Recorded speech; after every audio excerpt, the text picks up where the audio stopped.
ওনাকে সৃষ্টি করার পরে আল্লাহ বললেন, ইয়া আদম সাল্লিম আলা উলাইকান নাফার। আদম, এই যে ফেরেশতারা বসা, সালাম দাও। আদম বলেন, না আমি সালাম দিব কেন, আমারা দেয় না কেন?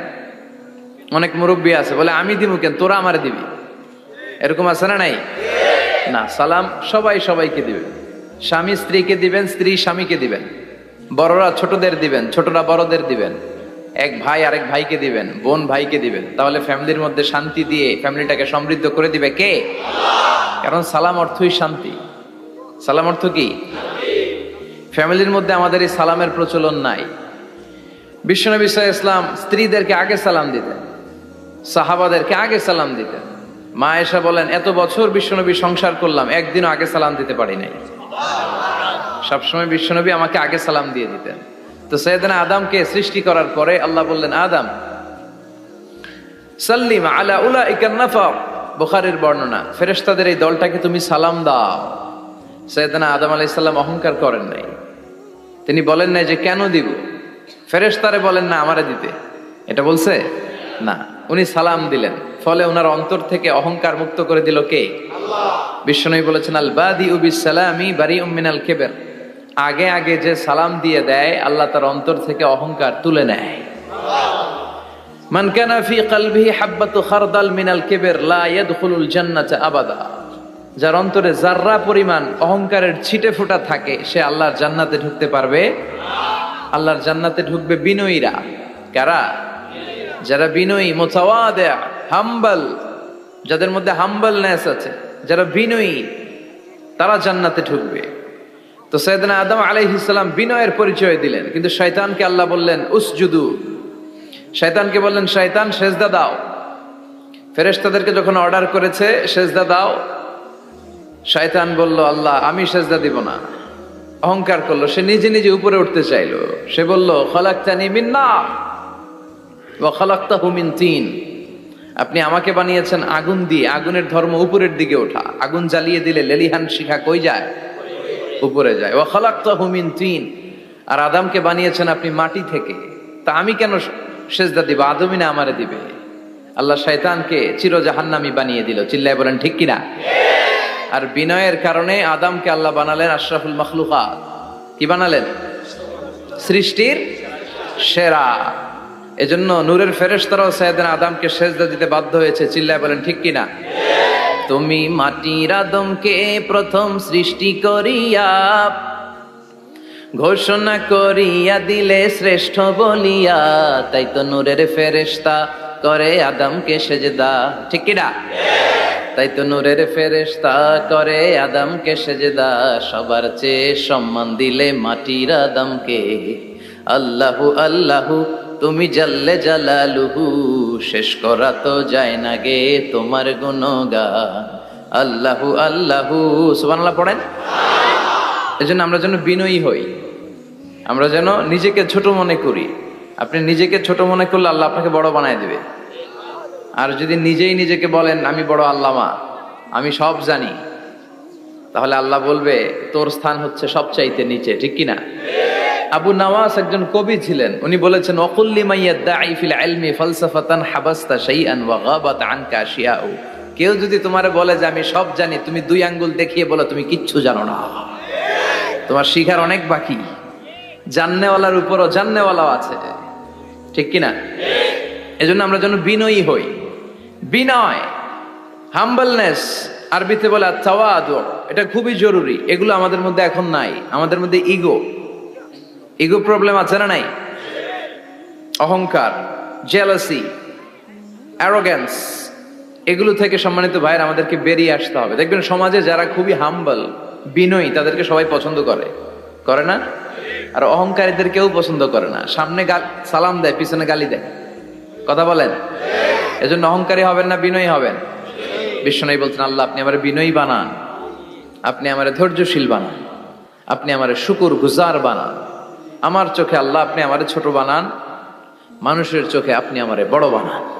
এই বাণীটা একটা বিপ্লবী বাণী, লা ইলাহা মুহাম্মাদুর রাসূলুল্লাহ। এটা যারা অন্তরে একবার প্রবেশ করতে পারে, সে সত্য ছাড়া চোখে আর কিছু দেখে না।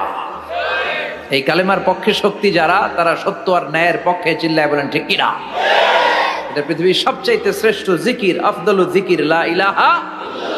আবার বিশ্বনবী বললেন, মান ক্বালা লা ইলাহা ইল্লাল্লাহ সিদকান মিন কলবিহি দাখালাল জান্নাহ। অন্তর থেকে একনিষ্ঠতার সাথে একবার যে লা ইলাহা পড়বে, ওই লোকটা জান্নাতে প্রবেশ করবে। তার অপকর্মের কারণে, তার পাপের কারণে হয়তো সে পানিশমেন্ট পাবে জাহান্নামে, কিন্তু ফাইনালি সব শেষে সে জান্নাতে ঢুকবে, ঠিক কিনা? সহিহ ইবনে হিব্বান আর মুস্তাদরাকে হাকামের এক বর্ণনা, মুসা আলাইহিস সালাম আল্লাহকে প্রশ্ন করলেন, ইয়া আল্লাহ আল্লিমনি কালিমাতান আযকুরু বিহা ওয়া আদউ বিহা। আল্লাহ, আপনি আমারে একটা কালিমা শিখান, একটা জিকির শিখান, যে জিকিরটা দিয়ে শুধু আমি আপনার জিকির করব, এই জিকির কেউ জানবে না, শুধু জানবো আমি আর আপনি। সুবহানাল্লাহ পড়েন। আল্লাহ বললেন, ইয়া মুসা ইকরা লা ইলাহা ইল্লাল্লাহ। মুসা তুমি পড়ো লা ইলাহা। মুসা আলাইহিস সালাম বললেন, আল্লাহ বলছি এমন জিকির যেটা আমি আর আপনি ছাড়া কেউ জানবে না। লা ইলাহা এটা তো জাতীয় জিকির, এটা তো ইন্টারন্যাশনাল জিকির, এটা তো সবাই জানে। আমি তো চেয়েছিলাম এক্সক্লুসিভ একটা। আল্লাহ বললেন, মুসা লা ইলাহা ইল্লাল্লাহর চেয়ে শ্রেষ্ঠ জিকির আমার কাছে নাই। আমি আল্লাহর দেয়া সর্বশ্রেষ্ঠ জিকির হচ্ছে লা ইলাহা লাউ তাদাউ লা ইলাহা ইল্লাল্লাহ ফি কাফফা ওয়াস সামাওয়াতু ওয়াল আরদু ফি কাফফা। ও মুসা, সাত আকাশ সাত জমিন যদি দাঁড়িপাল্লার এক পাল্লায় রেখে দাও আর লা ইলাহা আরেক পাল্লায় রেখে দাও, লা রাজাহাত কাফফাতু লা ইলাহা ইল্লাল্লাহ, মুহূর্তেই লা ইলাহার পাল্লাটা ভারী হয়ে যাবে। এটা একটা বিপ্লবী বাণী, এটা ভিক্ষা করার বাণী নয়। জুমার নামাজের পরে একটা টাকা দিয়া যান, আমি গরিব ইনসান, আছে না নাই? আখিরাতে সওয়াব পাইবেন পাহাড়ের সমান। আর জিকির ধরে লা ইলাহা ইল্লাল্লাহ। অনেকে মনে করে এটা ভিক্ষা করার জিকির, কপাল পোড়া। আমরা ভিক্ষার সাথে এটাকে জুড়ে দিয়েছি। এটা একটা বিপ্লবী বাণী। এই বাণীর অর্থ, এটার ইম্পর্টেন্স, এটার সিগনিফিকেন্স আর তাৎপর্য যে বুঝে, সে আল্লাহ ছাড়া কারো সামনে মাথা নত করতে পারে না। চিল্লা এখন ঠিক কিনা? তাফসীর ফি জিলালিল কুরআনের রচয়িতা সৈয়দ কুতুব শাহিদ, নাম শুনছেন? গোটা বিশ্বব্যাপী তার নাম আর ডাক। তিনি ফি জিলালিল কুরআন লেখে গোটা বিশ্বের যুবকদের অন্তর কাঁপিয়ে দিয়েছিলেন। এই সমাজে তিনি জাহালাত দেখে এই জাহালাতের বিরুদ্ধে কলম ধরেছেন আর যুগশ্রেষ্ঠ তাফসীর রচনা করেছেন, তাফসীর ফি জিলালিল কুরআন। এটার অনেক ভাষায় ট্রান্সলেশন হয়েছে, বাংলায়ও পাওয়া যায়। খুব সম্ভব আল কোরআন একাডেমি লন্ডন এটা ট্রান্সলেট করেছে। তো উনি এই কালিমার পক্ষে থাকার কারণে, ইসলামী আন্দোলনের কারণে তৎকালীন প্রেসিডেন্ট জামাল আব্দুল নাসের ওনাকে ফাঁসি দেওয়ার আদেশ দিয়েছে, ফাঁসির কাস্টে ঝুলিয়ে মৃত্যুদণ্ডের অর্ডার করেছে। তো জেল কোডের নিয়ম অনুযায়ী যাদেরকে ফাঁসি দেওয়া হবে, হ্যাঙ্গিং করা হবে, হ্যাঙ্গিং করার ঘন্টাখানিক আগে ওই কারা কর্তৃপক্ষ থেকে নিয়োগ দেয়া জেলখানার ইমাম সাহেব এসে তাদেরকে লা ইলাহা পড়ায়। কি পড়ায়? লা ইলাহা ইল্লাল্লাহ পড়ায়। তো সৈয়দ কুতুব শাহিদ উনিও যখন ওনাকে ফাঁসির কাজটা ঝুলানো হবে, ওই মুহূর্তে জেল কোডের নিয়ম অনুযায়ী ইমাম সাহেব এসে সৈয়দ কুতুব সাহিবকে বলতে আরম্ভ করলো যে, আমি আপনাকে কালিমা পড়াতে এসেছি, আপনি পড়েন লা ইলাহা ইল্লাল্লাহ। সৈয়দ কুতুব শাহিদ বললেন, আমারে কালিমা শিখাতে এসো না, আমি কালিমা খুব ভালো জানি। যেই কালিমা পড়ার, যেই কালিমা তুমি ফাঁসির আসামিদেরকে পড়ানোর কারণে মান্থলি বেতন পাও, ওই কালিমার ব্যাখ্যা করার কারণে আমাকে ফাঁসির কাজটা ঝোলা লাগছে। তুমি কালিমা পড়াও, তুমি বেতন নাও, আর আমি কালিমার ব্যাখ্যা করার কারণে আমার ফাঁসি হয়, তার মানে তোর কালিমা আর আমার কালিমা এক কালিমা না। কালিমার মধ্যে পার্থক্য আছে না নাই? কালেমায় কালেমায় পার্থক্য আছে। ওই কারা কর্তৃপক্ষের নিয়োগ করা ইমাম সাহেবের লা ইলাহা ইল্লাল্লাহ আর তাফসীর ফি জিলালিল কুরআনের রচয়িতা সৈয়দ কুতুব শাহিদের লা ইলাহা এক কালিমা নয়, এক লা ইলাহা নয়। চিল্লা এখন ঠিক কিনা? পার্থক্য আছে, আলাদা। এজন্য আসল লা ইলাহার অনুসারী হতে হবে। লা ইলাহার ধারক এবং বাহকরা হচ্ছে সত্য এবং ন্যায়ের পক্ষে। যত বিপদ আসে, যত আপদ আসে, যত ঝুঁকি আসে, পাহাড় সম ঝুঁকিকে ডিঙ্গিয়ে তারা লা ইলাহার কালেমার পতাকাকে উড়িয়ে দেয়। চিল্লায় বলেন ঠিক কিনা? এজন্য ইমানে ইমানে পার্থক্য আছে। আমরা যেন আসল ইমানদার হতে পারি, আল্লাহ তৌফিক দাও। আর জোরে পড়েন আমিন। আমরা সব সময় যেন আল্লাহর জিকির দিয়ে হৃদয়টাকে সিক্ত রাখতে পারি, তুমি তৌফিক দাও। বিশ্বনবী বলেছেন, লা ইয়াজালু লিসানুকা রাতবান মিন যিকরিল্লাহ, তোমার জিহ্বাটা যেন আল্লাহর জিকিরে সব সময় ভিজা থাকে। কি থাকে? সব সময় যেন পড়ি সুবহানাল্লাহ, আলহামদুলিল্লাহ, লা ইলাহা ইল্লাল্লাহ। সব সময় যেন আমরা পড়ি আল্লাহু আকবার। বিশ্বনবী বললেন আহাব্বুল কালাম ইলাল্লাহি আরবা। খেয়াল রাখবেন, আল্লাহর কাছে সবচেয়ে প্রিয় কথা চারটা। কয়টা? আহাব্বুল কালামি ইলাল্লাহি আরবা। আল্লাহর কাছে সবচাইতে প্রিয় কালাম হচ্ছে চারটা। লা ইয়াদুররুকা বিআইয়িহিন্না বাদাআতা। এই চারটার কোনটা দিয়ে শুরু করবে এটা তোমার ব্যাপার, আগে পরে করলেও কোনো সমস্যা নাই। চারটার একটা হচ্ছে সুবহানাল্লাহ, আরেকটা হচ্ছে আলহামদুলিল্লাহ, আরেকটা হচ্ছে লা ইলাহা ইল্লাল্লাহ, আরেকটা হচ্ছে আল্লাহু আকবার। এজন্য সব সময় আল্লাহর জিকির করতে রাজি আছেন তো? আল্লাহরে ডাকতে রাজি আছেন? ফাযকুরুনি ওয়াশকুরুলি। আল্লাহ বলেন যদি আমার জিকির করো আমিও তোমাদের জিকির করি, যদি আমার স্মরণ করো আমিও তোমাদের স্মরণ করি। আবার বিশ্বনবী বললেন, আল্লাহ ঘোষণা দেন ফাইন যাকারানি ফি নাফসি যাকারতুহু ফি নাফসি। আমার বান্দা যদি একা একা আমার জিকির করে আমিও আমার বান্দাকে একা একা স্মরণ করি। ওয়া ইন যাকারানি ফি মালাইন যাকারতুহু ফি মালাইন খায়রিম মিনহু। আর মহা সম্মেলনে যদি বান্দা আমারে স্মরণ করে আমি এর চাইতে শ্রেষ্ঠ মহা সম্মেলন ফেরেশতাদেরকে নিয়ে আমার বান্দাকে স্মরণ করি। ওয়া ইন তাকাররাবা ইলাইয়া শিবরান তাকাররাবতু ইলাইহি যিরাআন। আমার বান্দা যদি আমার দিকে 1 বিঘত আসতে চায় আমি আমার বান্দার দিকে 1 হাত এগিয়ে যাই। আমার বান্দা যদি আমার দিকে 1 হাত আসতে চায় আমি আমার বান্দার দিকে 2 হাত চলে যাই। ওয়া ইন আতানি ইয়ামশি আতাইতুহু হারওয়ালা। আর আমার বান্দা যদি আমার কাছে হেঁটে হেঁটে আসতে চায় আমি আমার গোলামের দিকে দৌড়ে দৌড়ে যাই। ওই আল্লাহরে ভুলে গিয়ে আমরা মাজারে যে সিজদা দেই, কপাল পোড়া আছে না নাই? দোদেল বান্দা কালমা চোর, না পায় শ্মশান না পায় ঘোর, দিন থাকিতে আয়রে পথে ছাইড়া দে ভণ্ডামি ভণ্ডামি ভণ্ডামি ভণ্ডামি, ছাইড়া দে ভণ্ডামি। ঠিক কি না? এই ভণ্ডামির সাথে আমাদের সম্পর্ক আছে? মাজার পূজার সাথে ইসলামের কোনো সম্পর্ক আছে? নামাজ কালাম পড়ে না ইবলিশ শয়তানের নানা, আছে না নাই? এলাকায় মনে হয় নাই, অনেক জায়গায় আছে দেখবেন লাল সালু দিয়া উঁচু করা। সাইয়েদনা আলীকে মদিনায় বিশ্বনবী পাঠালেন আর বললেন যত উঁচু মাজার দেখো ভেঙে মাটির সাথে গুড়িয়ে দাও।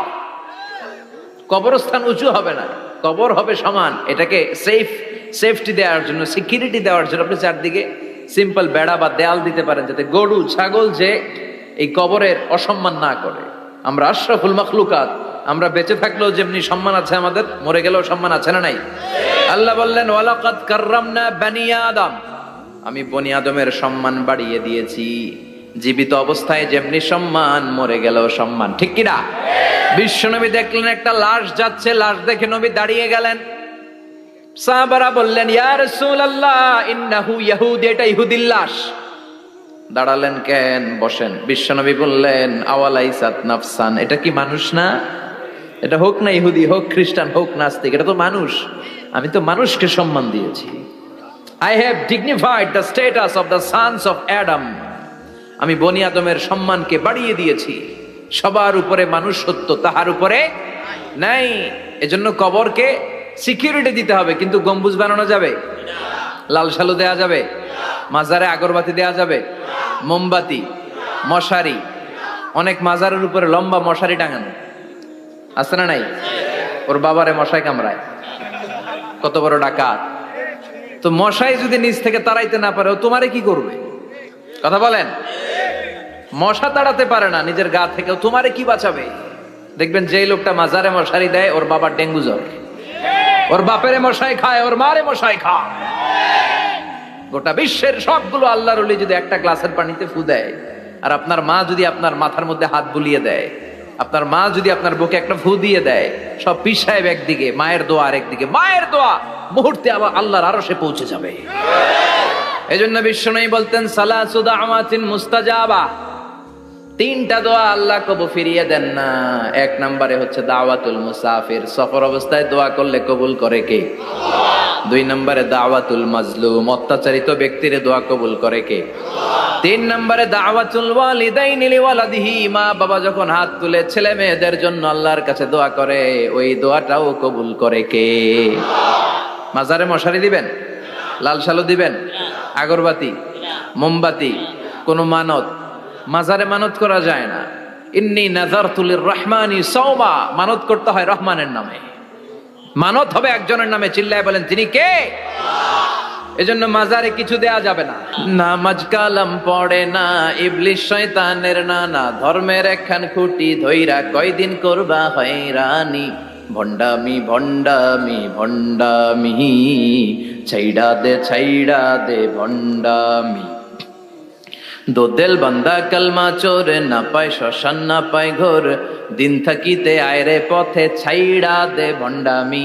ভণ্ডামি ভণ্ডামি ভণ্ডামি, ছাইড়া দে ভণ্ডামি। চিল্লায় বলেন ঠিক কিনা? এগুলোর সাথে আমাদের কোনো সম্পর্ক নাই। ইসলাম হচ্ছে সহজ। আদ-দীনু ইউসরুন লা উসরা ফি, আদ-দীনু ইউসর, দিন সহজ। এতজনের কাছে যাওয়া লাগবে না, আপনি ওই জেলায় যে ওই মাজারে মানত করা লাগবে না, আপনার সিলেটে যাওয়া লাগবে না, আপনার খানজান আলীর কাছে যাওয়া লাগবে না, আপনার কোথাও যাওয়া লাগবে না। আপনি বাড়ির পাশের মসজিদে পড়ে সেজদা দেন, মুহূর্তে দোয়া কবুল করে নিবে কে? রব্বুল আলামিন বলে, গোলাম আমারে ডাকস না কেন? তোর ডাকে সাড়া দেওয়ার জন্য আমি 24 আওয়ার্স রেডি। দুনিয়ার বুকে কোনো বিষয় নিয়ে যদি আমরা বারবার যাই, দুনিয়াতে লোকজন রেগে যায়, ঠিক কিনা? আমি ওনার কাছে গেলাম, ভাই আজকে একটা বিপদে পড়ছি, 500 টাকা দেন, দিয়ে দিল। এরপরের দিন আবার গেলাম, দিল। পরশু দিল, তরশু গেলে শেষা দিয়ে দিবে, একটা মাইট দিয়ে দিবে, ঠিক কিনা? কি পাইছো তুমি? প্রতিদিন 500 টাকা। বারবার কোন একটা ইস্যু নিয়ে কারো কাছে যাওয়া যায় না, এটা লজ্জার বিষয়, ঠিক কিনা? কিন্তু আল্লাহর বিষয়টা উল্টো। সুনানে তিরমিজির বর্ণনা, ইন্নাহু মান লাম ইয়াসআলিল্লাহ ইয়াগদাব আলাই, কোন বান্দা যদি কোনো বিষয় নিয়ে, কোনো ব্যাপার নিয়ে আল্লাহর কাছে বারবার না যায়, আল্লাহ তার উপর রেগে যায়। এজন্য আল্লাহর কাছে বারবার চাওয়ার দরকার আছে না নাই? আপনার মনের জ্বালা যন্ত্রণা পূরণ করে দিতে পারে কে? এটার নাম তাওহীদ। এক আল্লাহ কেন্দ্রিক হওয়া। সব সময় বিপদে আপদে কার কাছে যাবেন? আপনার বিপদ দূর করতে পারে কে? আপনারে অসুস্থ থেকে সুস্থ বানায় দিতে পারে কে? মনের জ্বালা যন্ত্রণা মিটাতে পারে কে? আল্লাহ ছাড়া কেউ পারবে? কোন মুফাসসিরে কোরআন আপনারে বাঁচাতে পারবে? কোন আল্লাহর ওলি বাঁচাতে পারবে? এমনকি আল্লাহর কোন পয়গম্বর, কোন নবী আপনার কিচ্ছু করতে পারে? লিতাকুনু শুহাদা আলান নাস, তোমাদেরকে হতে হবে উম্মাতান ওয়াসাতান, মধ্যমপন্থী উম্মাত, মাঝামাঝি থাকতে হবে। কিন্তু আমরা এদেশে মার্জিনালাইজ করে ফেলি। যারা চরমনায়ের মুরিদ, অন্যদেরকে আর দেখা যাবে না। যারা সরসিনার মুরিদ, এরাই সব, অন্যদিকে যাওয়া যাবে না। যারা জামাত ইসলাম, অন্যদিকে আর যাওয়া যাবে না। যারা হেফাজতে ইসলাম, অন্য কারোর মধ্যে আর হক নাই। যারা আহলে হাদিস, এরা তো সব নিয়েই গেছে, সব হক সুন্নাহ এদের কাছে। কারো মুখের কোনো কথা এদের কাছে কোনো দাম নাই। আপনি যত হকের কথা বলেন, এদের দলেই নাকি ঢুকতে হবে। আমরা যেন মাঝামাঝি হয়ে, আপনি তাবলিগ করতে পারেন, করেন, খুব ভালো। তাবলিগের ভাইদের একটা ভালো গুণ হচ্ছে নিজের খেয়ে নিজের পরে ইসলামের দাওয়াত দেয়, ঠিক কিনা? নিজের টাকা ভেঙে দাওয়াত দিচ্ছে, তো তাদের কারণে অনেকে কালিমা শিখছে, অনেকে নামাজ শিখছে, তাদেরও কন্ট্রিবিউশন আছে না নাই? তো যারা তাবলিগ করেন, আপনি মনে করবেন না যে সব হক, সব সত্য, শুধু আপনি হকের ডিলার, এটা মনে করবেন না। সব সত্য হক এটা আপনার বাবার দাদার সম্পত্তি, এটা মনে করবেন না। সব দলের মধ্যে হক থাকতে পারে, বরং সব দলের ভালো ভালো জিনিসগুলো নিয়ে নিজেকে সাজানো দরকার। কথা বলেন? জামাত ইসলামের মতো, হেফাজতে ইসলামের মতো আন্দোলনের স্পিরিট থাকতে হবে। চিল্লা এখন ঠিক কিনা? আমার সুন্নি ভাইদের মতো নবীর প্রেম অন্তরে থাকতে হবে। চিল্লা এখন ঠিক কিনা? তাবলিগের ভাইদের মতো হৃদয়ে ইখলাস থাকতে হবে। এই সবগুলোর সমন্বয় হচ্ছে ইসলাম, সবগুলোর সমন্বয় ইসলাম।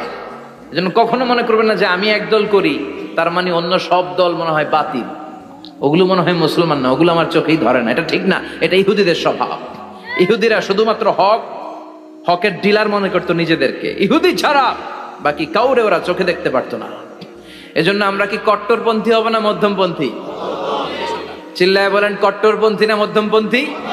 আল্লাহ আমারে যতদিন বাঁচিয়ে রাখা, আমি মধ্যম পন্থার কথা বলেই যাব, up to my death. It's my mission, it's my vision. এটাই আমার লক্ষ্য, যে মধ্যম পন্থার ইসলামকে প্রমোট করা, যেটা বিশ্বনবীর ইসলাম, যেটা মদিনার ইসলাম, যেটার মধ্যে বাড়াবাড়ি নাই, ছাড়াছাড়ি নাই, ঠিক কিনা? We have to go back to our Lord. আমাদেরকে ফিরে যেতে হবে আমাদের রবের কাছে। আমরা কেউ আজীবন থাকতে আসি নাই। থাকতে পারবো আজীবন? দাদা চলে গেল, বাবা চলে গেল, মা চলে গেল, মামা চলে গেল, খালু চলে গেল, এরপর আমাদের টনক নড়ে না, তাই না? পাগল পাড়া হয়ে আছে এই পৃথিবীর জন্য। মরতে যে হবে এটা ভাববার সময়টুকু আমাদের নেই। আমরা ব্যস্ত আমাদের ক্যারিয়ার নিয়ে, আমাদের লাইফ নিয়ে, আমাদের সমাজ নিয়ে, আমাদের ফ্যামিলি নিয়ে, আমাদের সন্তান আর সম্পদ নিয়ে আমরা super busy. We are leading a very super busy life. We don't have even a single time to think about death. মৃত্যু নিয়ে ভাবার একটা মুহূর্ত আমাদের নাই। কিন্তু পৃথিবীর সবচাইতে সুনিশ্চিত বিষয় হচ্ছে মৃত্যু, ঠিক কিনা? The most certain thing in our life is death. আমাদের জীবনের সবচাইতে সুনিশ্চিত বিষয় হচ্ছে মরণ, মরবই আমরা। And the most uncertain thing in our life is the time of death. আর আমাদের জীবনের সবচেয়ে অনিশ্চিত বিষয় হচ্ছে মৃত্যুর সময়। আমরা জানি না মরবো, যে এটা জানি, জানেন না? কিন্তু কখন মরবো এটা জানি। এই সূরাটা আপনারে এই জিনিসটা জানান দিতে এসেছে যে দুনিয়ার সম্পদ, লোভ, লালসা এগুলো নিয়ে পড়ে থেকো না। এই যে আমাদের ফ্যামিলি, আমাদের বাচ্চা কাচ্চা, আমাদের এত টাকা পয়সার হিসেব, মাস শেষে বাড়ি ভাড়া, গ্যাসের বিল, এইটা সেটা, আপনি কি মনে করছেন যে আপনি চলে গেলে এগুলো থেমে থাকবে? কিছুই থেমে থাকবে না, সব চলবে আগের মতো। থাকবেন না আপনি। এমন দুনিয়া যেটাতে আমি নাই, সব চলে। সকাল গড়িয়ে বিকেল হয়, শীত শেষে গ্রীষ্ম আসে, দিন শেষে রাত নামে, সব চলে, নাই শুধু আমি। চিল্লায় বলেন ঠিক কিনা? তো এজন্য এগুলি একটু ভাবেন। অনেক ব্যস্ত আমরা। এই দুনিয়ার পুরো জীবনটা এটা হচ্ছে লালসাময় একটা জীবন। লোভ, মরিচিকা, মায়াজাল, এই মায়াজালে আমরা আটকে আছি। ফলে মৃত্যুর কথা আমরা ভুলে গিয়েছি। পাগলের মতো ছুটছি, আরো টাকা লাগবে, আরো খ্যাতি লাগবে, আরো যশ লাগবে, আরো দাপট লাগবে আমার। এত টাকা দিয়ে কি হবে? এত সম্পদ দিয়ে কি হবে? এত ব্যস্ততা দিয়ে কি হবে তোমার? স্টপ, থামুন, অনেক হয়েছে, আন্না, থামুন। Take a rest, take a breath and think about death. Think that you have to go back to your Lord. একটু বসেন না, একটু ভাবেন যে আমাকে চলে যেতে হবে, চলে যেতে হবে। এই কোলাহল, এই ব্যস্ততা এগুলো থাকবে, থাকবো না আমি।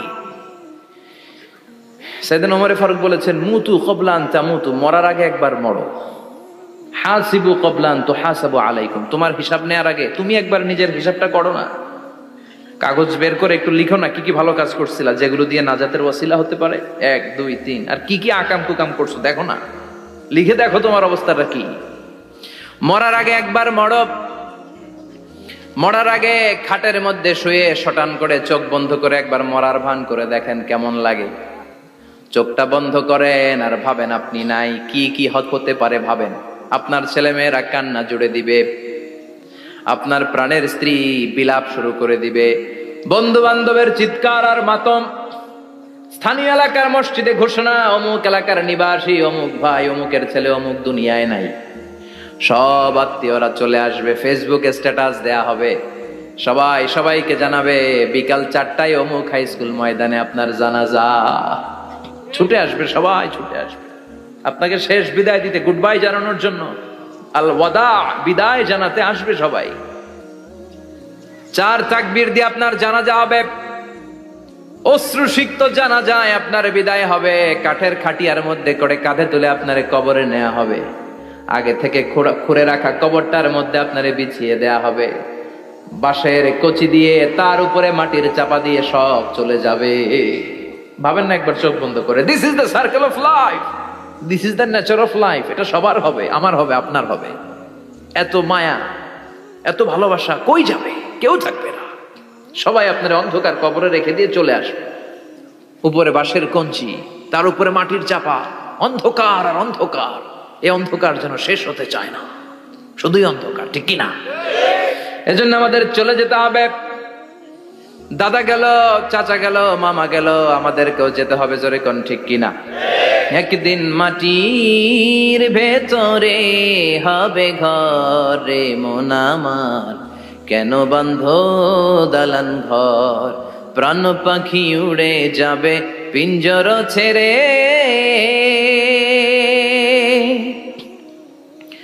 ধরা ধামে সবই রবে, তুমি যাবে চলে, বন্ধু বান্ধব যত মাতা পিতা দ্বারা সুত সবই হবে তোমার পরে, মন আমার কেন বান্ধ দালান ঘর, একদিন মাটির ভেতরে হবে ঘর রে, মন আমার কেন বান্ধ দালান ঘর। ঠিক কিনা? সব পরে থাকবে, চলে যেতে হবে আমাদেরকে। এজন্য আখিরাতের কথা যেন আমাদের স্মরণ হয়। বিশ্বনবী বলতেন, নাহাই তুকুমান জিয়ারাতিল কবুর, আমি তোমাদেরকে কবর জিয়ারত করতে আগে নিষেধ করতাম, কিন্তু এখন নিষেধাজ্ঞা প্রত্যাহার করে নিলাম। এখন সব সময় তোমরা কবরের সামনে যাবা আর জিয়ারত করবা। একটু গেলে আখিরাতের কথাটা স্মরণ হবে। ওখানে ছোট শিশুরা শুয়ে আছে, কিশোর যুবকরা আছে, আপনার মতো তাগড়া যুবক মুরব্বীরা আছে। এরা এই এলাকায় থাকতো, এরা আকাশ থেকে নেমে আসে না, এই এলাকার সন্তান আজ নাই। একটা সার্টেন পিরিয়ড শেষে আপনিও থাকবেন না। This is the nature of life, this is the circle of life. ছোট্ট শিশু হয়ে এসেছিলেন, শৈশব, কৈশোর, যৌবন, প্রৌঢ়ত্ব। আগে ছিলেন সিঙ্গেল, বিয়ে করে হয়ে গেলেন ডবল। এরপরে আল্লাহ আপনাকে একটা মেয়ে দিল, এরপরে মেয়েকে বিয়ে দিয়ে শ্বশুর হলেন, এরপরে ওই মেয়ের ঘরে সন্তান হতে নানা হলেন। আর কতদিন? অনেক দিন হলো তো, অনেক লম্বা সময় পেয়েছেন আপনি। Think about that. এবার যাওয়ার কথা ভাবেন, আখিরাতের সামানের কথা ভাবেন, ফিরে যেতে হবে। কি শক্তিশালী যুবক, বার্ধক্য চলে আসলে লাঠি ছাড়া চলতে পারে না। কুচকুচে কালো দাড়ি সাদা হয়ে যায়, দাড়ির শুভ্রতা, বয়সের ভার, রং ধরা যৌবন জং ধরে শেষ। ঠিক কিনা? This is the circle of life. যুবক ভাইরা, এটাই জীবন, চলে যেতে হবে, কেউ থাকতে পারবে না। ঠিক কিনা? এটা রিমাইন্ডার আল্লাহ এই সূরার ভেতরে দিয়েছেন যে তোমাদেরকে ফিরে যেতে হবে। এই লোভ লালসা ছেড়ে দাও। রব্বুল আলামিন বলেন, আলহাকুমুত তাকাসুরু হাত্তা যুরতুমুল মাকাবির। ও গোলাম, দুনিয়ার সম্পদ, লোভ লালসা তোদেরকে পাগল বানিয়ে দিয়েছে। এই লোভ পাগলামি কোনোদিন তোদের থামবে না যতদিন না তোরা কবরে ঢুকবি। ঠিক কিনা? কার কথা? আল্লাহ বললেন, দুনিয়ার সম্পদ আর লোভ আর মোহে তোমরা গাফেল হয়ে গিয়েছো। আখিরাতের কথা বেমালুম তোমরা ভুলে গিয়েছো। কিন্তু আখিরাতে তোমাদের যেতেই হবে, কবরের বাড়িতে তোমাদের ঢুকতেই হবে। ঠিক কিনা? যেতেই হবে। আমরা ভুলে যাই। আলহাকুমুত তাকাসুর, অতিরিক্ত পাওয়ার লোভ, বেশি বেশি খাওয়ার লোভ, বেশি বেশি জমানোর লোভ মানুষকে গাফেল বানিয়ে দিয়েছে। এটা মানুষের স্বভাব। আরো চাই, আরো চাই, এই স্বভাবটা আছে না নাই? দেখবেন ছোট বাচ্চারা মসজিদে দোয়া অনুষ্ঠান শেষে জিলাপি দেয় না? বড়ুয়া কৃষ্ণপুর কি দেয়? আগে বাতাসা দিত না, এখন কি দেয়? জিলাপি দেয়, মিষ্টি দেয়। তো মসজিদের 2-3 গেট থেকে যদি দেয়, ছোট বাচ্চারা দেখবেন এদিক দিয়ে কয়েকটা নেয়, নিয়ে আবার ওই গেটে লাইন ধরে। ওর হাত হলো ছোট হাত, ওর হাত ভর্তি জিলাপি, আর নেওয়ার জায়গা নেই, এরপর আরেক জায়গায় লাইন ধরছে। আরো লাগবে, আরো লাগবে, এই আরো আরো আরো চাই। এই স্বভাবটাই মানুষকে কুড়ে কুড়ে শেষ করে দিয়েছে। এত লাগবে কেন তোমার? চাহিদার কোনো শেষ নাই। Unlimited demand of human being. যার আছে বেশি তার চাই বেশি। যার সাইকেল আছে তার হুন্ডা চাই, হুন্ডা আছে তো প্রাইভেট কার চাই, প্রাইভেট কার আছে তো প্লেন চাই, প্লেন আছে তো হেলিকপ্টার চাই, হেলিকপ্টার আছে তো ওইটা চাই, ওইটা আছে তো সেটা চাই। ঠিক কিনা? এলাকার মেম্বার যে হয়েছে চেয়ারম্যান হতে চায়, আছে না নাই? চেয়ারম্যান সাহেব এমপি হতে চায়, আছে না নাই? এমপি সাহেব মন্ত্রী হতে চায়, আছে না নাই? মন্ত্রী সাহেব প্রধানমন্ত্রী হতে চায়, আছে না নাই? কিন্তু এই দেশে সুযোগ নাই। কথা কন। এই দেশে প্রধানমন্ত্রী সিলেক্টেড। 2-3 জনের বাইরে কেউ প্রধানমন্ত্রী হইতে পারবি না। ঠিক কিনা? আমার এই জীবনে তো আমি 2-3 জনই দেখলাম। তো মানুষের চাহিদার কোনো শেষ নাই। যার আছে বেশি তার চাই বেশি।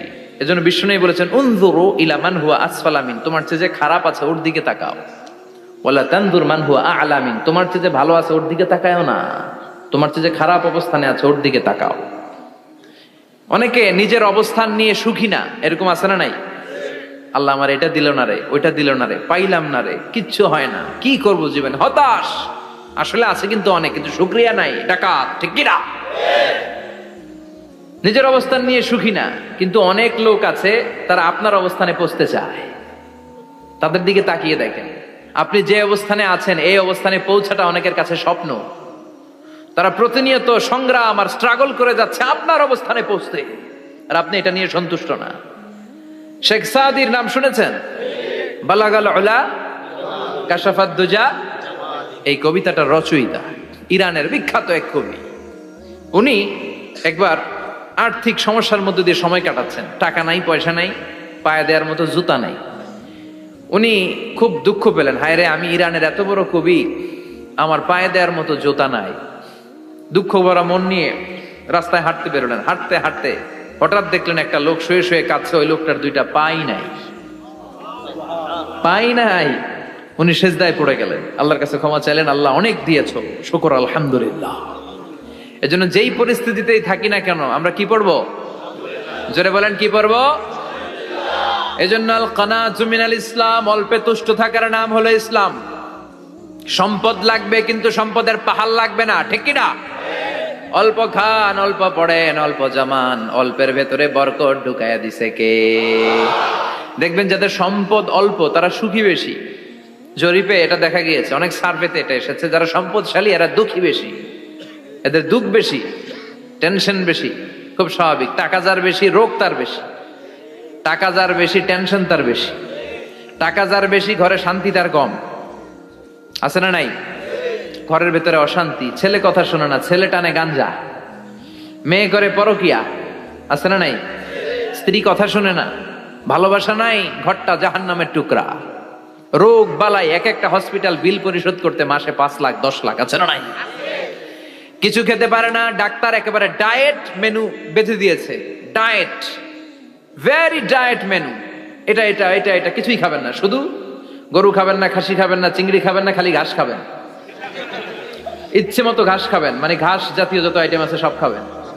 শাক খাবেন, সবজি খাবেন, সালাদ খাবেন। গরু, চিংড়ি, মুরগি, গোশত, ইলিশ কিছু খেতে পারে না।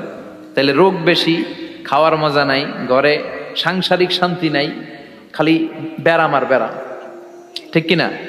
কিন্তু সম্পদের পাহাড় গড়েছে। আর অল্প যারা খায়, অল্প পড়ে, রিক্সাওয়ালা, কুলিওয়ালা, অল্প বেতনের চাকরি, কিন্তু হক হালালি মেনে চলে, দেখবেন শান্তি আছে অনেক। হ্যাঁ, বাসা ভাড়া দেয়, ফ্যামিলি চালায়, বাচ্চাদের স্কুল বিল, এরপরও মাস শেষে 1-2 হাজার টাকা হাতে থেকে যায়। আর ওর প্রতি মাসে 10 কোটি টাকা ইনকাম, তারপরও ব্যাংকের ঋণ আছে না নাই? সুখ কারে বলে? কিভাবে আপনি সুখকে ডিফাইন করবেন? সুখ তো টাকায় কিনা যায় না, শান্তি টাকা দিয়ে হয় না, শান্তি দেওয়ার মালিক কে? শান্তি আছে অল্প খেয়ে শুকর করার মধ্যে, শান্তি আছে আলহামদুলিল্লাহর মধ্যে। চিল্লায় বলেন ঠিক কিনা? এজন্য অল্প খাবো, অল্প পড়বো, অল্প জামাবো, অল্পের ভেতরে বরকত দিয়েছে কে? দেখেন, ধনী ভাইরা খেতে পারে না, কিন্তু রিক্সাওয়ালার কি সমস্যা হয়? রিক্সাওয়ালারা সব খেতে পারে। কুলিওয়ালা, দিন মজুর, এরা একেবারে স্লিম সুঠাম দেহি, মেদহীন পেট, পেটে কোনো মেদ নাই, ভুড়ি নাই। আর কুটিপতিদের মেদ আছে না নাই? এত বড় বড় পেট, ঠিক কিনা? আমাদেরও পেট আছে, তবে হালাল পেট, এটা হারাম টাকা দিয়ে এই ভুড়ি বানাই নাই আমরা। চিল্লে বলেন ঠিক কিনা? রিক্সাওয়ালা, কুলিওয়ালা নিজেও নামাজ পড়ে, বউও নামাজ পড়ে, বাচ্চাটাও নামাজ পড়ে, রিক্সা চালায় আর জিকির করে লা ইলাহা ইল্লাল্লাহ। সুখ আর শান্তি, তাদের ঘরে সুখ। ধনী, কুটিপতি, ভিআইপি, সিআইপিস, এদের রাতে ঘুম নাই। 1 ঘন্টা ঘুমানোর জন্য 4টা ট্যাবলেট খাওয়া লাগে, এরকম আছে না নাই? কিন্তু ঘুমের জন্য যে ট্যাবলেট খাওয়া লাগে রিক্সাওয়ালা এটা জানেই না। ওর যেখানে রাইত ওইখানেই, ওর মাথা বিছনায় লাগতে দেরি, ওর ঘুম আসতে দেরি হয়। ওর ঘুমে নাকের ডাকের আওয়াজে ট্রাকের ইঞ্জিনও ফেল। সুবহানাল্লাহ পড়েন। এজন্য অনেক বেশি সম্পদের পাহাড় করা লাগবে, এই চিন্তা যেন আমাদের মাথায় না আসে। চিল্লায় বলেন ঠিক কিনা? এজন্য রব্বুল আলামিন বলেন, আল্লাকুমুত তাকাসুর হাত্তা যুরতুমুল মাকাবির। বেশি বেশি সম্পদ উপার্জনের আকাঙ্ক্ষা তোমাদেরকে আখিরাত থেকে গাফেল বানিয়েছে। এই গাফলতি কশিন কালেও তোমাদের কমবে না যতক্ষণ না তোমরা কবরে ঢুকবা। হাত্তা যুরতুমুল মাকাবির, মাকবারাতুনের প্লুরাল মাকাবির, যতক্ষণ না কবরে না ঢুকবা, কবরস্থান তোমার আবাসস্থল না হবে, ততক্ষণ পর্যন্ত এই চাই চাই মানসিকতা কমবে। মানুষের স্বভাব হলো আরো চাই, আরো চাই, আরো চাই করে। ফকিরেরা কারা? আল্লাহ গালি দিয়ে বললেন, তোরা সব ফকিরনি। তোরা কি? ইয়া আইয়ুহান নাসু আনতুমুল ফুকারাউ ইলাল্লাহ ওয়াল্লাহু হুয়াল গানিয়ুল হামিদ। সুবহানাল্লাহ পড়েন। আল্লাহ ডেকে বললেন, গোলাম আনতুমুল ফুকারা ইলাল্লাহ, তোমরা সবাই ফকির, ধনী হলো একজন, তিনি কে? আল্লাহ শুধু ধনী, আর মানুষের স্বভাব হচ্ছে আরো চাই আরো চাই। ওর 2 তলা বিল্ডিং, আমার 3 তলা লাগবে। ওর 2টা গাড়ি আছে, আমার 3টা লাগবে। আছে না নাই? বিশ্বনবী বললেন, কিয়ামতের আগ দিয়ে মানুষের মধ্যে আকাঙ্ক্ষায় প্রতিযোগিতা বেড়ে যাবে, প্রতিযোগিতামূলক টেন্ডেন্সি। কার চেয়ে কে বড় হতে পারে, কার চেয়ে কে বেশি টাকার পাহাড় বানাতে পারে। আছে না নাই? বিশ্বনবী বললেন, ওয়া আনতারাল হুফাতাল উরাতাল আলাতা রিয়া আশ-শাইয়াতা তাওয়ালুনা ফিল বুনিয়ান। কিয়ামতের আগে এমন কিছু লোক যাদের গায়ে দেওয়ার মতো জামা ছিল না, পায়ে দেওয়ার মতো জুতা ছিল না, পেটে দেওয়ার মতো খাবার ছিল না, সমাজের কেউ তাদেরকে চিনতো না। হঠাৎ করে এই লোকগুলো ধনী হয়ে যাবে। And they will start to construct, they will compete to construct high rises building in the cities. শহরে গ্রামে এরা বড় বড় বিল্ডিং বানানো শুরু করবে। সরকার কাছাকাছি চলে আসছে। এই যে বিল্ডিং বানানোর প্রতিযোগিতা, কুমিল্লা শহরে আজ থেকে 20-25 বছর আগে 5 তলা 6 তলা একটা বিল্ডিং ছিল না, এখন 10 তলা 20 তলা। আছে না নাই? ঢাকায় আজ থেকে 20 বছর আগে 10 তলা বিল্ডিং খুঁজে পাইতেন আপনি? নাই। গোটা বিশ্বব্যাপী এখন টাওয়ার বানানোর প্রতিযোগিতা। বিশ্বনবী বললেন, এদের কোনো টাকা ছিল না। পৃথিবীর সবচেয়ে বড় টাওয়ার এখন আরব দেশে, এদের কোনো টাকা ছিল না। আরব দেশের সৌদি আরব, কাতার, কুয়েত, বাহরাইন এখন স্বর্ণ আর তেলের খনি পেয়ে আল্লাহরে ভুলে যায়। এদের খাওয়ার মতো কিছু ছিল না। এদেরকে আমার দাদারে শুনতাম বলতো কাবলিওয়ালা বলতো। কি বলতো? এদেশে আসতো জায়নামাজ, তসবি ছড়া, খেজুর টেজুর বিক্রি করার জন্য। এরা জেলে পাড়ার লোক ছিল। আরব সাগরের তীরবর্তী এলাকার মানুষ, সাগরের মাছ মেরে এরা জীবন ধারণ করতো। আল্লাহ এদেরকে তেলের খনি দিলেন, গ্যাসের খনি দিলেন, এখন তারা বড় বড় টাওয়ার বানায়। আছে না নাই? বুর্জ আল খলিফা, কি উঁচা বিল্ডিং, 828 মিটার উঁচু। জেদ্দায় আছে 1000 মিটার উঁচু কিংডম টাওয়ার। তাইওয়ানে আছে তাইপেডাং টাওয়ার, 101 তলা। মালয়েশিয়া আছে পেট্রোনাস টুইন টাওয়ার, 88 তলা। চায়নাতে আছে সাংহাই টাওয়ার, একটার পর একটা টাওয়ার। প্রতি বছর অ্যানাউন্স করতেছে যে ওদেরটা আছে আমাদেরটা বড় বানাবো। কাতার কয়, ওরা বানাইলে আমরা পারবো না কেন, আমরা বানাবো আরো বড়। আছে না নাই? শাগালাত কুমুত তাকাসুর, যে আরো লাগবে, আরো বড় হতে হবে, এই টেন্ডেন্সি মানুষকে আখিরাত থেকে একেবারে গাফেল বানিয়ে দিয়েছে। চিল্লায় বলেন ঠিক কিনা? টাকার পাহাড় বানাতে চায়, দরকার থাকলেও চায়, না দরকার থাকলেও চায়। বর্তমান পৃথিবীর সবচেয়ে ধনী লোকটার নাম জানেন? কি নাম? হ্যাঁ, বিল গেটস। ওর যে কত টাকা ও নিজেও জানে না। ওর পকেট থেকে যদি $100 একটা বান্ডিল পড়ে যায়, এটা তুলতে ওর যত সময় লাগবে, ও না তুলে যদি হেঁটে, যে আইডিয়া নিয়ে হাঁটতেছিল ওইটা নিয়ে হাঁটে, ওদিকে আরো বেশি ইনকাম হয়ে যাবে। এত টাকা তার, এটা তোলার সময় তো তার নাই। ওয়ারেন বাফেট নাম শুনছেন? হাজার হাজার কোটি ডলারের মালিক। Prince Waleed bin Talal, Saudi ধনকুবের নাম শুনেছেন? ওর একটা বিমান আছে, প্রাইভেট জেট প্লেন। এই বিমানটার 70% মেড অফ গোল্ড। বিমানের 70% স্বর্ণ দিয়ে বানানো। গত কয়েক বছর আগে আমি ব্রুনাই গিয়েছিলাম। ব্রুনাইয়ের সুলতানের নাম হাসান আল বালখিয়া। উনি একটা প্যালেস আরবিতে বলে কাসার, মানে হচ্ছে রাজপ্রাসাদ। পৃথিবীর সবচাইতে বড় রাজপ্রাসাদ ব্রুনাইতে বান্দার সিরি বেগাওয়ানে অবস্থিত। আমি গিয়েছি ওখানে। প্রায় 1800 থেকে 2000 কক্ষ আছে ওই প্যালেসে, রাজপ্রাসাদে। ওই রাজপ্রাসাদের টয়লেটের কমোড গুলো মেড অফ গোল্ড, স্বর্ণ দিয়ে বানানো। নাউজুবিল্লাহ পড়বেন না? এই হাসান আল বালখিয়া নিজে বিমান চালায়। ওর সংগ্রহে 500টা রোলস রয়েস লাক্সারিয়াস কার আছে। 500 রোলস রয়েস। গুগল, ইউটিউব যারা করেন সার্চ দিয়ে দেখবেন ওর কি পরিমাণে গাড়ি। রোলস রয়েস গাড়ি হচ্ছে one of the luxurious car in the world. Car ব্র্যান্ডের মধ্যে যত দামি কার ব্র্যান্ড আছে, এর মধ্যে রোলস রয়েস একটা, যেগুলোর দাম কমসে কম এদেশের টাকায় 8 কোটি থেকে 10 কোটি টাকা। আচ্ছা বলেন, এই গাড়িগুলো যারা হাই প্রোফাইলের ভিআইপিস, তারা ফ্যামিলির সবাইকেও যদি একটা করে গাড়ি দেয়, একজনের কয়টা গাড়ি দরকার? 5টা, 10টা, 20টা। ধরলাম যে 20টা গাড়ি লাগবে ওনার। 500 গাড়ি দিয়ে উনি কি করবে? তার সংগ্রহে 500টা রোলস রয়েস। স্বর্ণেরও গাড়ি আছে তার, স্বর্ণের পালঙ্ক আছে, আমি দেখে এসেছি। পোরশে, ফারারে, লাম্বরগিনি, এই টাইপের যে ব্র্যান্ড গুলো আছে, অভাব নাই। তার মানে আছে, যার বেশি চায় তত বেশি। চিৎকার করে বলেন ঠিক কিনা? এজন্য আল্লাহ বললেন আল্লাহকুমুত তাকাসুরু হাত্তা যুরতুমুল মাকাবির। দুনিয়ার লোভ তোমাদেরকে আখিরাত থেকে গাফেল বানিয়ে দিয়েছে। দুনিয়ার লোভ লালসার মধ্যে পড়ে আখিরাতকে বেমালুম তোমরা ভুলে গিয়েছো। এই গাফলতি কোনোদিন কমবে না যতদিন না তোমরা কবরে ঢুকো, ঠিক কি না?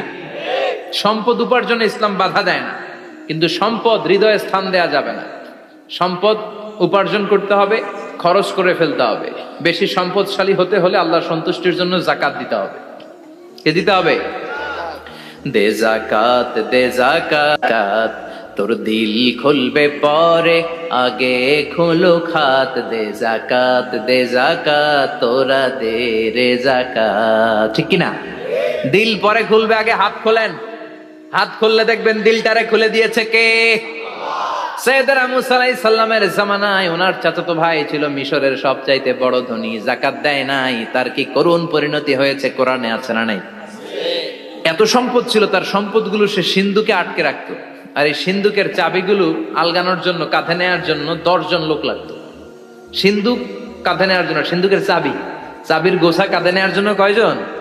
তাহলে কি পরিমাণ সম্পদ ছিল? সাইয়েদনা মুসা বললেন, সম্পদের মালিক তুই হস নাই, আল্লাহ বানাইছে। কারণ বলে ইন্নামা উতিতুহু আলা ইলমিন ইনদি, আল্লাহ আমারে সম্পদ দেয় নাই, আমি আমার মেধা খাটিয়ে সম্পদ বানিয়েছি। যাকাত আমি দিব না। মুসা বললেন তাহলে আযাবে পড়বি, কারণ কয় পারলে আযাব আন, পারলে আযাব আনো। আল্লাহ বললেন ফাখাসাফনা বিহি ওয়া বিদারহিল আরদ, ও মুসা নিরাপদ দূরত্বে চলে যাও, এখনই ভয়ঙ্কর ভূমিকম্প হবে, আযাব দেব। কারণ সহ কারণের সব সম্পদ আমি জমিনের ভেতরে ঢুকায়া দেব।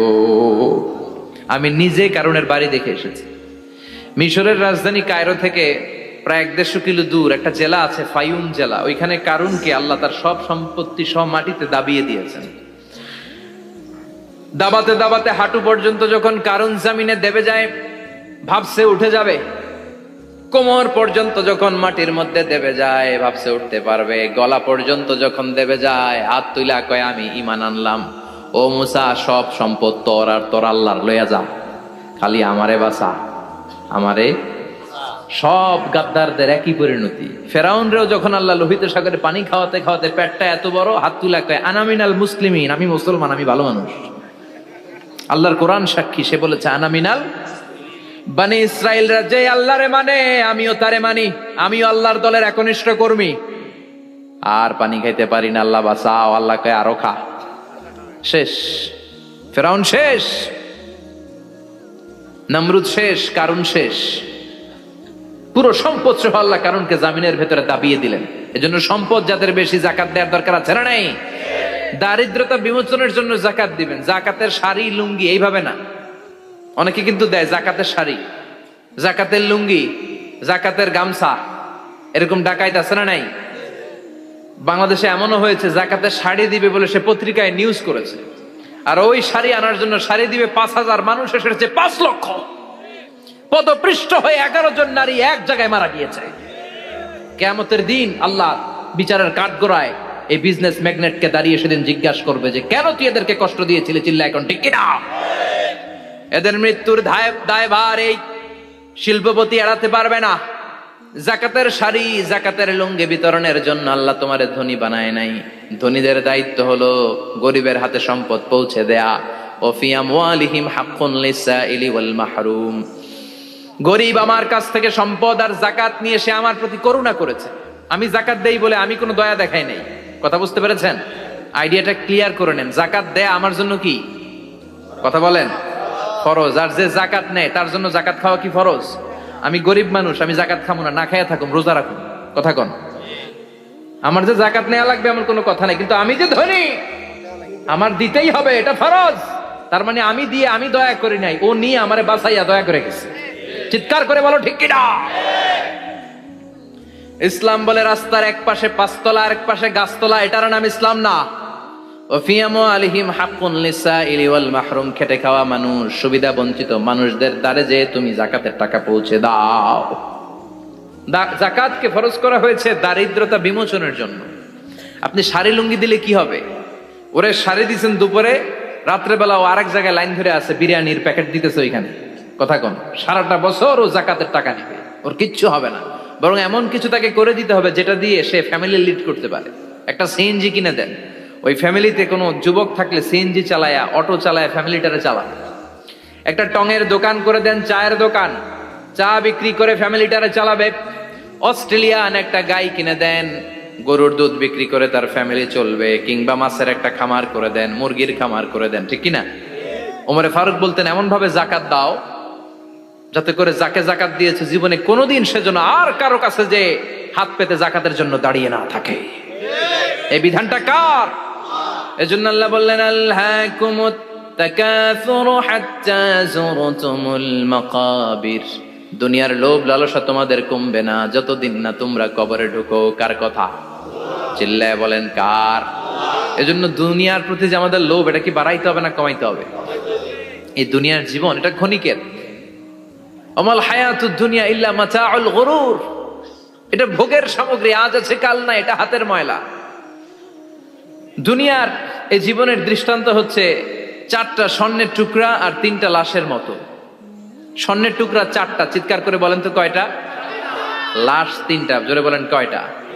অনেক অনেক আগের যুগের 3জন যুবক জীবিকার তাগিদে তারা বের হয়েছে কর্মসংস্থান করে খাবে।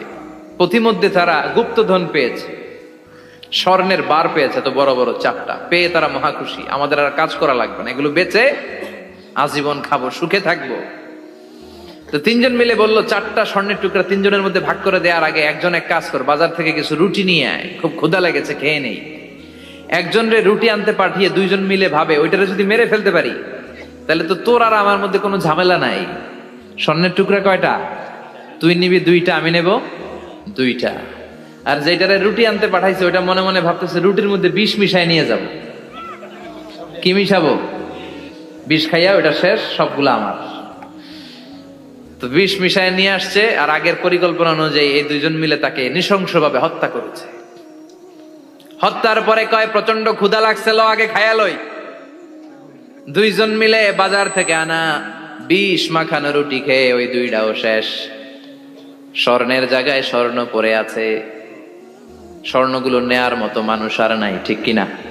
এজন্য মানুষের এই চাহিদা কমবে না। বিষ্ণু বলেন লাউ আন্না লিকুল্লি ইবনে আদম ওয়াদিয়ান মিন যাহাব আহাব্বা আই ইয়াকুনা ইলাইহি ওয়াদিয়ান। আল্লাহ প্রত্যেককে, আমাদের প্রত্যেককে যদি একটা করে স্বর্ণের পাহাড়ের মালিক বানিয়ে দেয়। কয়টা করে পাহাড় দেখছেন কোনোদিন? কই দেখছেন? চিটাং গেছিলেন? এই চট্টগ্রামে গেলে দেখা যায় কি পাহাড়। এই একটা পাহাড় স্বর্ণের, একটা স্বর্ণের পাহাড়ের মালিক যদি আমাদের এক একজনকে বানায় দেওয়া হয়, এরপর আমরা চাবো আরেকটা স্বর্ণের পাহাড়ের মালিক কেমন করে হওয়া যায়। আচ্ছা বলেন তো, একটা স্বর্ণের পাহাড় আমার 14 পুরুষ বিক্রি করে খাইলেও শেষ করতে পারবো এটা? তো আরেকটা কেন লাগবে আমার? ওয়ালাই আমলা আফাহু ইল্লা তুরাব। বিষ্ণু বলেন কবরের মাটি যতক্ষণ না তোর মুখে না ঢুকবে তোর এই চাওয়া চাওয়া খাই খাই স্বভাব বন্ধ হবে না। এজন্য আল্লাহ বললেন আলহাকুমুত তাকাসুরু হাত্তা যুরতুমুল মাকাবির। দুনিয়া তোমাদেরকে গাফেল বানিয়ে দিয়েছে, গাফলতি কমবে না যতদিন না কবরে ঢুকো। কবরে ঢুকা লাগবে, কবরে ঢুকা লাগবে না? কবরে আমাদেরকে যেতেই হবে, যেখানেই থাকেন। কবরের প্রশ্ন আছে না নাই? অনেকে বলে হুজুর বিমান হামলায় মারা গিয়েছে, বিমান জ্বলে পুড়ে ছাই হয়ে গিয়েছে, তার কবর কোথায়? তার আত্মাটা যেখানে আছে ওই জায়গায় প্রশ্ন আছে না নাই? অনেকে বলে হুজুর সাগরের মধ্যে পড়ে মারা গিয়েছে, তিমি মাছ খেয়ে ফেলেছে, তার কোনো অস্তিত্ব নাই, কিন্তু তার রুহুটা আছে না নাই? প্রতিটা রুহু সংরক্ষণ করে কে? প্রত্যেকটা আত্মা আল্লাহর কাছে সংরক্ষিত থাকে। প্রতিটা রুহু, প্রতিটা মানুষ মালাকুল মাউতকে দেখতে পায়। আপনিও দেখবেন, আমিও দেখব। মুমিনদের কাছে এসে মালাকুল মাউত একজন যুবকের বেশে সাদা ধবধবে জুব্বা পরে সুগন্ধি মেখে মুমূর্ষু ব্যক্তির শিয়রে বসে বসে বলে ইয়া আইয়াতুহান নাফসুল মুতমাইন্না, হে প্রশান্ত আত্মা, উখরুজি ইলা মাগফিরাতুল্লাহি ওয়া রিদওয়ানি, আল্লাহর ক্ষমা আর দয়ার দিকে বের হয়ে আসো। বলা মাত্রই মুমিনের আত্মাটা স্মুথলি বের হয়ে আসে। কাফান মিন আকফানিল জান্নাহ, হানুত মিন হানুতিল জান্নাহ, জান্নাত থেকে আনা সুগন্ধি কাফনের মধ্যে পেঁচিয়ে তিনি রূহটাকে নিয়ে ইল্লিনে চলে যায়। সরাসরি দেখে মালাকুল মাউতকে। আর যারা ইসলাম বিরোধী, কোরআন বিরোধী, তাদের সামনে এসে মালাকুল মাউত ত্রাস সৃষ্টি করে। আগে ধমক। হাইওয়েতে মাঝে মাঝে ডাকাতি হয় না? বাসগুলোর মধ্যে যখন ডাকাতি হয়, বাসে থাকে 50 জন, ডাকাত ঢুকে 5 জন, এই 5 জনের ভয়ে সবগুলো পেশাব করে দেয়। কারণ ত্রাস সৃষ্টি করে, এসেই চাইনিজ কুড়াল দিয়ে আগে কুবায় দেয় 4-5 জনের। রক্ত দেখে কি দেওয়ার সব আগে রেডি করে রাখে। মালাকুল মাউত এসে কাফের নাস্তিক মুশরিকদের সামনে সেরকম একটা ত্রাস সৃষ্টি করে, ভয়ে লোকটা কাঁপতে থাকে। ওর কাছে ভদ্র ভাষায় কথা বলে না, সুন্দর জামা পরে আসে না, কালো কুচকুচে চেহারা, ভয়ঙ্কর একটা রূপ নিয়ে, আকৃতি নিয়ে ইসলাম বিরোধীদের মাথার সামনে আসে, দুর্গন্ধযুক্ত চেহারার দেহ নিয়ে ধমক দিয়ে বলে, ও পাপাত্তা, ইয়া আইয়াতুহান নাফসুল খাবিসা উখরুজি ইলা গাদাবিল্লাহ, হে পাপাত্তা, আল্লাহর রাগ, ক্রোধ আর গজবের দিকে বের হয়ে আয়। মুমিনের আত্মা বলার সাথে সাথে যেমনি মুমিনের দেহ থেকে বের হয়ে জান্নাতি কাফনের ভেতরে ঢুকে, কাফেরদের আত্মাও কি এরকম তাড়াতাড়ি বেরোতে চায় নাকি? কাফেরদের আত্মা বেরোতে চায় না, ডানে দৌড়, বায়ে দৌড়, সামনে দৌড়, পেছনে দৌড়, আহা দৌড়াদৌড়ি করে। মালাকুল মাউত এটাকে টেনে হিচড়ে, একটা জীবিত ছাগলকে জবেহ না করে, জবাই না করে, তার চামড়া উল্টার দিকে টেনে হিচড়ে বের করলে ছাগলটা যত কষ্ট পায়, এর চেয়ে কমসে কম 70 গুণ বেশি কষ্ট দিয়ে কাফের মুশরিক আর গাদ্দারদের রূহ কবজ করা হয়। আল্লাহ এই পরিস্থিতি থেকে তুমি আমাদের বাঁচাও। মুমিনদের রূহ যেমনি কবজ হয়, ওইভাবে রূহ কবজের ব্যবস্থা করে দিও। ইমানের মৃত্যু নসিব করে দিও, শাহিদি মৃত্যু নসিব করে দিও। আমাকে শহীদ করে সেই মিছিলে শামিল করে নিও, যে মিছিলের নেতা মীর হামজা, খোবায়েবে খাব্বাব, আল্লাহর কাছে ছিল অতি প্রিয়, শামিল করে নিও। আমাকে শহীদ করে সেই মিছিলে শামিল করে নিও। পড়েন আমিন, আরো জোরে পড়েন আমিন। তার মানে বিমান দুর্ঘটনায় হোক, কিংবা লঞ্চ ডুবিতে হোক, কিংবা আগুনে পড়ে হোক, কিংবা আত্মঘাতী হামলায় হোক, যে যেখানেই মারা যায়, কবরের 3টা প্রশ্ন তার জন্য আছে না নাই? ইসলাম বিরোধীদের জন্য প্রশ্ন 3টা, আপনারা যারা মুমিন তাদের জন্য 4টা, আপনাদের জন্য একটা বেশি। আলহামদুলিল্লাহ কোন? কবরে এসে প্রথম প্রশ্ন করবে, মুনকার নাকির যখন চলে আসবে, 40 কদম যখন আত্মীয় স্বজনরা লাশটাকে কবরের মধ্যে দিয়ে 40 কদম চলে যায়, তখনই ফেরেশতা চলে আসে। আহা, শেষ, সব শেষ। এসেই পরীক্ষা শুরু। মার রব্বুক, তোর রবের নাম কি? চিল্লায় বলেন, আমাদের রবের নাম কি? আমরা বলবো রব্বি আল্লাহ, আল্লাহ আমারে রব। দমে দমে তনু মনে তারি অনুভব। পড়েন, আল্লাহ আমারে রব। তোমার দুনিয়াতে আমি যেদিকে তাকাই, অথই নিয়ামতে ডুবে আছি সবাই। পাখ পাখালির গানে শুনি তসবিহ কল রব, তসবিহ কল রব, আল্লাহ আমারে রব। প্রথম প্রশ্ন, তোমার রব কে? আমরা বলবো আমাদের রব আল্লাহ। দ্বিতীয় প্রশ্ন, ওমা দীনু, তোমার ধর্মের নাম কি? আমরা কি বলবো? তৃতীয় প্রশ্ন, বিশ্বনবীর চেহারা দেখিয়ে বলা হবে, আতারিফু হাদার রাজুল, এই লোকটারে চিনো নাকি? আমরা বলবো চিনি, আমাদের প্রাণের নবী, ঠিক কি না? চাঁদের চেয়ে সুন্দর তুমি নবী আমার কমলিওয়ালা, দু জাহানের বাদশা তুমি প্যারা নবী সাল্লে আলা, চাঁদের চেয়ে সুন্দর তুমি নবী আমার কমলিওয়ালা, ঠিক কি না? 3টা প্রশ্নের যথাযথ উত্তর যখন দিয়ে দিলেন, আপনার জন্য অতিরিক্ত আরেকটা প্রশ্ন করা হবে, ওয়ামা ইলমুক, তোমার নলেজ কি? 3টা প্রশ্নের উত্তর যে তুমি করতে পারলা, কিভাবে পারলা, কেমনে জানলা? নকল করে বলছো নাকি জেনে বুঝে আসছো? নকল হয় না? এখন তো পরীক্ষা চলতেছে বোধহয়। কি পরীক্ষা? এসএসসি পরীক্ষা। নকল হয়? কৃষ্ণপুরে নকল নাই না? এখন মনে হয় এগুলো একটু কমছে। একটা সময় ছিল অনেক নকল হইতো। পাঞ্জাবের ভিতরে নকল, পকেটে নকল, টুপির ভিতরে নকল, মৌজার ভিতরেও নকল। এমনকি মেয়েরাও নকল করে পরীক্ষার হলে, আছে না নাই? স্কেলের মধ্যে লিখে নিয়ে যায়, হাতের মধ্যে লিখে নিয়ে যায়, ওড়নায় লিখে নিয়ে যায়, কাপড়ে লিখে নিয়ে যায়, আছে না নাই? ফেরেশতারা বলবে, নকল করছো নাকি? কেমনে জানলা? তিনটা প্রশ্নের উত্তর তুমি কেমনে বললা? আল্লাহ তোমার রব, ইসলাম তোমার ধর্ম, এই লোকটা বিশ্বনবী কেমনে চিনলা? আপনাকে তখন বলতে হবে আমি কোরআন থেকে শিখেছি, আমি হাদিস থেকে শিখেছি, আমি ইসলাম জেনে বুঝে মেনেছি, আমি আন্দাজে কোথাও ঘুরি নাই। চিল্লা এখন ঠিক কিনা? আপনাকে বলতে হবে। এজন্য শিখতে হবে, প্রতিনিয়ত ইসলাম সম্পর্কে জানতে হবে, আখের গোছাতে হবে, জীবনটাকে আলোকিত করতে হবে। চিল্লায় বলেন ঠিক কিনা? চারটা প্রশ্নই যখন হয়ে গেল, ফেরেশতারা বলবে আহলান ওয়া সাহলান ওয়া মারহাবান বিক, খোশামদেদ, কংগ্রেচুলেশন, খোশামদেদ, কংগ্রেচুলেশন। সব প্রশ্নের উত্তর তুমি পেরেছো। ফায়ুফসাহু লাহু কবরুহু ৭০ যিরান, আপনার কবরটারে ৭০ হাত লম্বা করে দেয়া হবে। ওয়া ইফতাহু লাহু বাবুন ইলাল জান্নাহ, আপনার কবর থেকে জান্নাতের দিকে দরজা খুলে দেয়া হবে। ওয়া ইউলবাসু মিন লিবাসি আহলিল জান্নাহ, জান্নাতের দুইটা রেশমি কাপড়ের পোশাক এনে আপনারে পরিয়ে দেয়া হবে। আর বলা হবে নাম কানাও মিলা আরুস, ঘুমাও, sleep, you should get some sleep now, তোমাকে লম্বা সময় পাড়ে দিতে হবে, ঘুমাও। কানাও মিলা আরুস, যেমনি বর বাসর রাতে আরামসে ঘুম দেয়, বাসর রাতে যেমনি বর কনেকে নিয়ে মধুর ঘুম দেয়, তুমিও ঘুমাও, কেউ তোমার ঘুম ভাঙবে না। মালাক ইসরাফিলের কিয়ামতের জন্য ইসরাফিলের সিংহায় যে ফুৎকার আছে, ওই ফুৎকার ছাড়া কোনো কিছুই তোমার ঘুম ভাঙাতে পারবে না। আলহামদুলিল্লাহ পড়েন। আল্লাহ আমরাও যেন চারটা প্রশ্নের উত্তর দিয়ে লম্বা একটা ঘুম দিতে পারি, পড়ে না আমিন।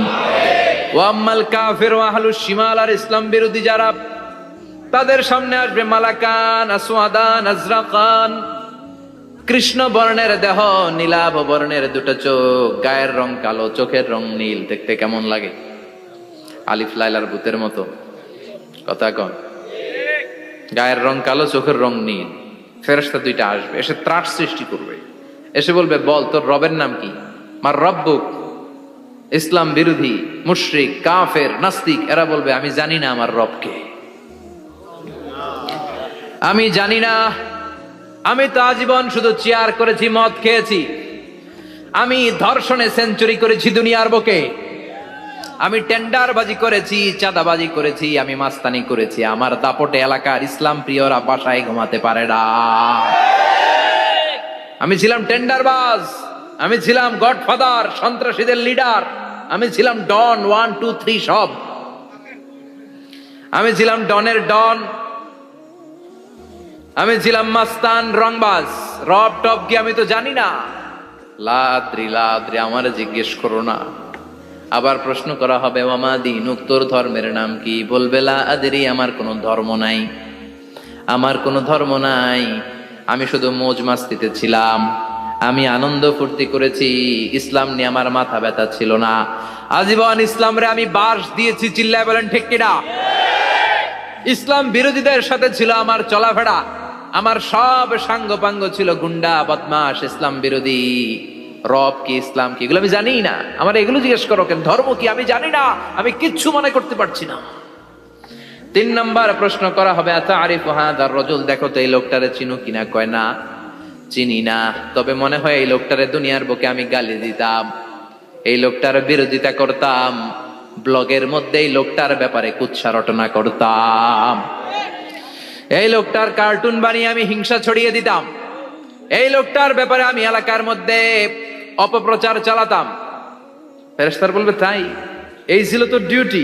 দাঁড়া, এখনই আমাদের খেলা শুরু, এখনই শুরু। ফায়ুতরাকু বিমাতারিকা মিন হাদিদ, লোহার একটা হাতুড়ি দিয়ে মাথা থেকে পা পর্যন্ত পিটানো হবে, পিটিয়ে ওর গোশতর হাড্ডিগুলোকে থেতলে ফেলা হবে। ওয়ায়ুকালু লিল আরদি ইলতাইমি, কবরের দুই পাশের মাটিরে বলা হবে এবার দুই দিক থেকে তোরা চাপ দে, চাপ দেয়া হবে, ধাক্কা ধাক্কি করেও সে সুবিধা করতে পারবে না। মাটি আস্তে আস্তে আস্তে আস্তে দেহের দুই দিকে লেগে এমন জোরে দুইটা চাপ দিবে, ফাতাখতালিফা আদলাউহু, তার ডান পাশের পাজরের হাড্ডি বাম দিকে ঢুকে যাবে, বাম দিকের হাড্ডি ডানে চলে যাবে। বিশ্বনবী বললেন এই হাতুড়ি দিয়ে পিটানোর শাস্তি, কবরের চাপ দেওয়ার শাস্তি চলতেই থাকবে হাত্তাল কিয়ামা, কিয়ামত পর্যন্ত। আল্লাহ এই কবরের শাস্তি থেকে আমাদের বাঁচাও। আমরা এই আযাব পেতে চাই না, আমরা যেন ঠিকভাবে কবরের 4টা প্রশ্নের উত্তর করে দিয়ে লম্বা ঘুম দিতে পারি। আল্লাহ তুমি তৌফিক দাও। এজন্য আল্লাহ বললেন, গোলাম দুনিয়া নিয়ে পাগল হয়ে থেকো না। এই দুনিয়ার জীবন আসল জীবন নয়, আসল জীবন হলো কবরের জীবন। জোরে বলেন ঠিক কিনা? এই জন্য মাঝে মাঝে কবরে যাবেন, কবরস্থানে দাঁড়িয়ে চিন্তা করবেন, এই জায়গায় আমারও আসতে হবে। দিন যাবে, রাত আসবে, বৃষ্টি হবে, শীত আসবে, কেউ আমার দেখতে আসবে না। একা থাকতে হবে, একা, বড় একা, অন্ধকার, বড়ই অন্ধকার। ওই কবরের জীবনের সামান গোছানোর দরকার আছে না নাই? ওই কবরের সুখে শান্তিতে থাকতে চাইলে নামাজ পড়ার দরকার আছে না নাই? কোরআন পড়ার দরকার আছে না নাই? ছেলে মেয়েগুলোরে মানুষের মতো মানুষ করার দরকার আছে না নাই?